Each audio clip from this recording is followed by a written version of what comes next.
सो आज हम बात करेंगे about Samsung getting rid of Note series and introducing 3 new foldables in 2021। उसके बाद हम बात करेंगे why Apple got a $10 million fine from Italy अपनी फॉल्स मार्केटिंग की वजह से। उसके बाद हम बात करेंगे एप्पल अपनी मैकबुक और आईपैड की जो मैन्युफैक्चरिंग है वो चाइना से उठा के वियतनाम क्यों लेके जा रहा है। And at last will talk about Airtel getting more subscribers than any other telecom operator in India. So welcome to the episode 1 of no name series. तो लास्ट वीक हमने बात करी थी सैमसंग गैलेक्सी S21 सीरीज के बारे में, हमने Exynos 2100 के बारे में भी बात करी थी, एटसेट्रा एटसेट्रा। तो अब ये रूमर बहुत ज्यादा ही फैल रहा है कि नोट सीरीज जो है वो सैमसंग की बंद कर दी जाएगी एंड 2021 के अंदर 3 नए फोल्डेबल फोन्स को लॉन्च करा जाएगा। And I have some thoughts and connection between these two. तो नोट सीरीज जो थी वो एस सीरीज से अलग कैसे थी, स्टार्टिंग से शुरू करते हैं। उसका साइज था और एक एस पेन था, ये दो एस्पेक्ट्स थे जो उसको बहुत ज्यादा अलग करते थे। थोड़ी बहुत छोटी मोटी चीजें और थी लेकिन जो मेन एस्पेक्ट्स थे वो यही थे। बट अब बहुत कम डिफरेंसेस रह गए हैं क्योंकि जो साइज वाला फैक्टर था वो नोट 20 अल्ट्रा और S20 अल्ट्रा का साइज बिल्कुल सेम है।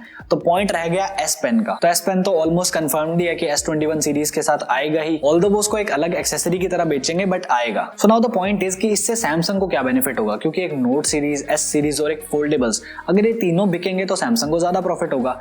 But Here's the big picture. जो लोग भी S पेन को मिस करेंगे वो S सीरीज को लेंगे और एक एक्सेसरी खरीद लेंगे S पेन। और जो मेन रीजन है जिसकी वजह से सैमसंग नोट सीरीज को डिच कर रहा है वो है foldables. Samsung wants 2021 to be the year of foldables और इसीलिए वो 3 नए फोल्डेबल्स को लॉन्च करेगा। और इसमें एक अच्छी चीज ये है कि उनमें से एक बजट होगा और हाई चांसेस है कि S पेन का जो इंटरनल सपोर्ट है वो सैमसंग फोल्डेबल पे ट्रांसफर कर देगा। यानी कि S सीरीज के साथ आपको एक एक्सेसरी अलग से खरीदनी पड़ेगी और फोल्डेबल्स के साथ आपको वो इंटरनली मिल जाएगा। बाकी बजट का मतलब ऑब्वियसली 60 से 70 हजार होगा क्योंकि एक मिनिमम फोल्डेबल हम 60 से 70 का एक्सपेक्ट कर सकते हैं, उससे ज्यादा ही होगा। बट चलो एक बार 60-70 मानते हैं। बट बड़ी पिक्चर ये है कि क्योंकि एक फोल्डेबल आपको 60 to 70 की रेंज में मिलेगा तो एटलीस्ट हम उसको कंसिडर करेंगे, हम एक फ्लैगशिप कंसिडर करेंगे उसको कि हम एटलीस्ट फोल्डेबल ट्राई करके देखते हैं, एक बार एक्सपीरियंस करके देखते हैं कि फोल्डेबल का एक्सपीरियंस कैसा होता है। और क्योंकि फोल्डेबल को कोई बेकार नहीं बोलता, अब वो धीरे धीरे इंप्रूव ही हो रहे हैं तो लोग उसको कंसिडर करना शुरू कर देंगे। तो उससे होगा ये कि आप सैमसंग फोल्डेबल इकोसिस्टम में आओगे और एप्पल से पहले सैमसंग आपको फोल्डेबल के अंदर ले आएगा। क्योंकि जब एप्पल का फोल्डेबल आएगा तो उसकी कीमत डेफिनेटली 60-70 हजार तो नहीं होगी, मतलब मेरे को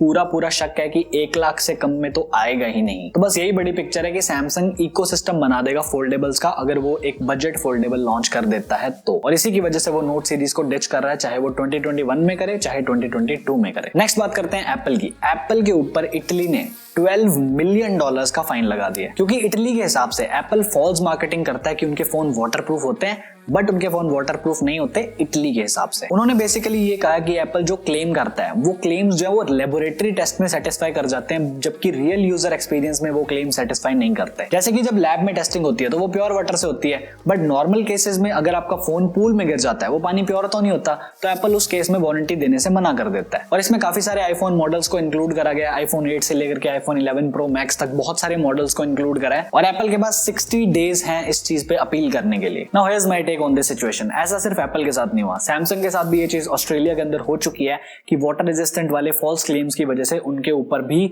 चार्ज लगा है। और इटली खुद भी ये चीज पहले कर चुका है, उसने सैमसंग और एप्पल के ऊपर ब्लेम लगाया था कि आप जो सॉफ्टवेयर अपडेट्स देते हो उससे फोन स्लो होता है ताकि लोग आपका नया फोन खरीदें। अब बात बड़ी अजीब सी है, मैं समझाता हूं कैसे।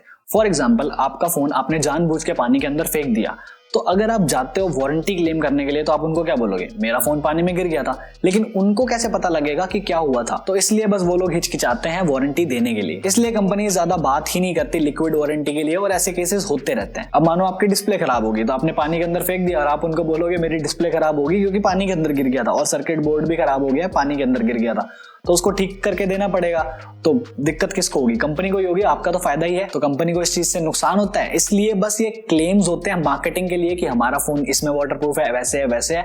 लेकिन एक्चुअल में वारंटी जब आप क्लेम करने जाते हो तो बहुत दिक्कत होती है क्योंकि वैसे एक बार में नहीं मानते। इसलिए एंड मोमेंट पे फोन हमें ही सही कराना पड़ता है और इसलिए इन क्लेम्स पे भरोसा नहीं करना चाहिए। नेक्स्ट बात करते हैं एप्पल और फॉक्सकॉन की। आईपैड और मैकबुक्स की कुछ मैन्युफैक्चरिंग वो चाइना से उठा करके वियतनाम लेके जा रहे हैं और ये चीज फॉक्सकॉन खुद नहीं कर रहा, एप्पल ने उसको प्रेशराइज किया है कि हाँ हमारी मैन्युफैक्चरिंग को मूव करो चाइना से, सो दैट कि हम यूएस और चाइना के बीच में जो ट्रेड वॉर है उससे हम बच सके थोड़ा। इसलिए शायद फॉक्सकॉन ने लास्ट ट्यूसडे अनाउंस करा था कि वो $270 मिलियन की इन्वेस्टमेंट करेंगे ताकि वो वहां पे एक प्लांट सेटअप कर सके। ऑल्दो उन्होंने डायरेक्टली नहीं बोला कि ये चीज एप्पल के लिए ही करी जा रही है, बट एक बंदा जिसने ये सारी रिपोर्ट रिवील करी थी उसने बताया था कि हाँ ये चीज एप्पल के लिए ही हो रही है। थोड़े टाइम पहले फॉक्सकॉन ने इंडिया में भी मूव करा था मैन्युफैक्चरिंग को, तो वो चीज हमने डिस्कस करी थी एक वीडियो में, यहीं कहीं आ रही होगी तो वो देख सकते हो आप। So here's what I think, Apple is in problem, क्योंकि जिस कंपनी की सारी मैन्युफैक्चरिंग चाइना में होती है तो उसको प्रॉब्लम आएगी, क्योंकि दिक्कत है अगर दो नेशंस के बीच में तो प्रॉब्लम आएगी उस कंपनी को।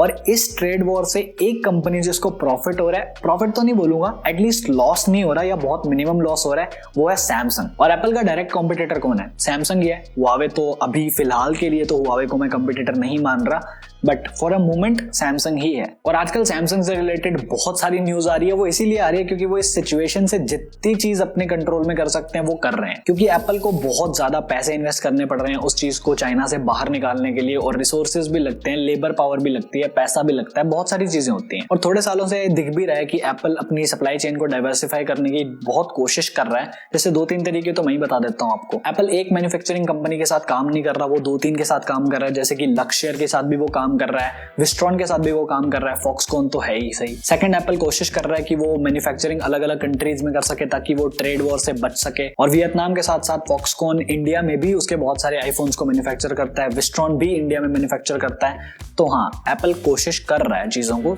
ठीक करने की। Eight last will talk about Airtel. Try के हिसाब से एयरटेल ने सितंबर 2020 के अंदर सबसे ज्यादा सब्सक्राइबर ग्रोथ पाई है बाकी सारे नेटवर्क ऑपरेटर्स के कंपैरिजन में। एयरटेल ने ऐड करे 3.77 मिलियन यूजर्स और जियो ने ऐड करे थे टोटल 1.46 मिलियन यूजर्स। लेकिन सबको लगता है कि जियो टॉप पे है, लेकिन ऐसा है भी और ऐसा नहीं भी है। मैं समझाता हूं मैं क्या कह रहा हूं। फॉर एग्जांपल, एक यूट्यूब चैनल जिसके 1 मिलियन सब्सक्राइबर्स हैं और उसको रेगुलरली देखने वाले जो लोग हैं वो 10,000 ही हैं, कि उसके रेगुलर व्यूज जो है वो 10,000 आ जाते हैं, फिक्स है। सो हम क्या बोलेंगे कि उसकी जो रेगुलर ऑडियंस है, उसके जो एक्टिव सब्सक्राइबर्स हैं वो कितने हैं? वो सिर्फ 10,000 है। मिलियन सिर्फ दिखाने के लिए एक नंबर है। तो वो लोग सिर्फ एक वीडियो के लिए आए थे, वो उस बंदे की पर्सनैलिटी देख के नहीं आए, तो बस उन्होंने सब्सक्राइब करा एंड दैट्स इट। और यही सेम चीज यहाँ भी अप्लाई होती है। मैं बताता हूँ कैसे। जियो के पास टोटल है 404.13 मिलियन सब्सक्राइबर्स, जिसमें से एक्टिव कितने हैं? 318.28 मिलियन। अराउंड 86 मिलियन सब्सक्राइबर्स जो हैं वो इनएक्टिव है, मतलब उन्होंने सिर्फ सिम ले रखी है। वीआई के साथ भी सेम सीन है। उनके जो ओवरऑल सब्सक्राइबर्स हैं वो है 295.5 मिलियन सब्सक्राइबर्स और एक्टिव जो है वो है 261.23। और पहले नंबर पे आता है एयरटेल, जिसके टोटल है 326.61 मिलियन सब्सक्राइबर्स और जो एक्टिव है वो है 316.49। तो अगर आप देखोगे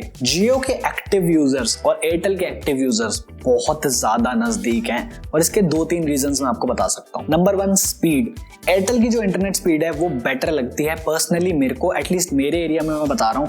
एयरटेल की स्पीड बेटर आती है, जियो से काफी बेटर आती है। डिपेंड करता है एरिया के हिसाब से, but most of the reason जहां भी मैं जाता हूँ वहां पे एयरटेल का इंटरनेट बेटर चलता है जियो से। हाँ ठीक है, आपके रीजन में हो सकता है जियो की नेटवर्क स्पीड अच्छी आती हो, बट मेजोरिटी ऑफ द लोग इस चीज से एग्री करेंगे एयरटेल की स्पीड ज्यादा है। दूसरा रीजन इसका ये है कि आपको जो 49 का रिचार्ज कराना पड़ता है अपने नेटवर्क को एक्टिवेट रखने के लिए, मतलब अपनी सिम को एक्टिवेट रखने के लिए, सो दैट कि आप इनकमिंग कॉल्स को रिसीव कर पाएं, वो रिचार्ज भी कराना पड़ता है। तो एयरटेल उसको भी एक्टिव में ही काउंट करेगा क्योंकि वो लोग उसको पैसा पे कर रहे हैं। तो हाँ, एयरटेल धीरे धीरे कैचअप करने की कोशिश कर रहा है, और अगर जियो की इंटरनेट स्पीड को बहुत ज्यादा सुधारा नहीं गया तो चीजें खराब हो सकती हैं। बट 5G सबसे पहले जियो लेके आएगा एंड वापस तख्ता पलट हो जाएगा अगर क्रॉस कर भी जाता है तो। बाकी एयरटेल वालों ने तो पूरी सैटेलाइट कंपनी को ही खरीद रखा है सो दैट कि वो अपनी इंटरनेट स्पीड को बढ़ा सकें। तो हर एक बंदा अपने अपने हिसाब से कोशिश कर रहा है। So yeah this was the first episode of no name series. अभी तक मेरे पास इसका कोई नाम नहीं है, कमेंट सेक्शन में बताना।